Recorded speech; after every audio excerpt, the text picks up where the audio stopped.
Brașov, oamenii au lăsat geamul deschis aseară și s-au trezit cu astfel de animale în sufragerie. Nu unul, nu două, ci câteva zeci, spune familia.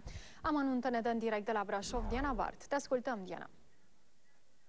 Bun găsit din nou! Oamenii au făcut descoperirea azi noapte când fiul a vrut să intre în sufragerie la calculator. S-a îngrozit când a aprins lumina. Liliecii roiau în jurul lustrei. Cum au scăpat de pacoste?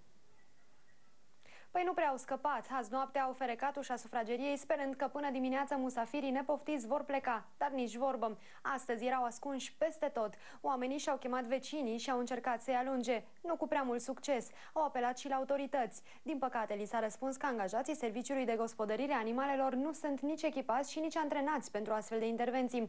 Așa se face că și la această oră oamenii se chinuie să scape de lilieci.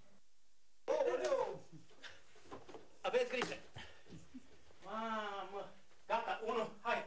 Deci am deschis ușa la cameră, era întuneric. Am făcut 2 pași, când am aprins lumina, parcă s-a făcut negru dintr-o dată. Mă uitam pe tavan plin de lilieci, numai că nu vedeam lustra. Nu se știe de ce liliecii au ales sufrageria aflată la etajul 2 al acestui bloc. Și vecinii aveau geamurile deschise, dar n-au avut parte de această surpriză. Am intrat în dormitor să văd dacă au intrat și acolo, fiind pe aceeași parte geamurile deschise. Am închis geamul și am dormit cu lumina aprinsă, efectiv de frică. De dimineață, când au văzut că musafirii n-au plecat, oamenii au sunat disperații după ajutor. Eu nu pot să intervin pentru că noi n-avem echipamentul ăsta de protecție, știi cum au spus. Și cine poate să intervină? Nimeni. Iau mănuși din cele mai joasă, să prindă fiecare iad în parte să îi ducă într-o cutie de carton și chiar la pusul soarelui să se păsândă din acea cutie. Să mă îmbrac eu, să mă pregătesc, să intru acolo la lilieci, eu nu intru, că mie mi-e frică.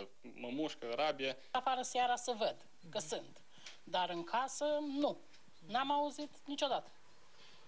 Urși, într-adevăr, vin.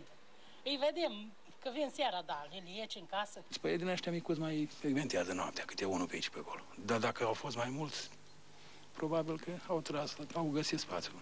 Ce o să faceți acum? Ce o să facem? O să ținem geamurile închise. Oamenii au reușit să gonească o parte dintre lilieci, dar tot au mai rămas. Continuă însă lupta.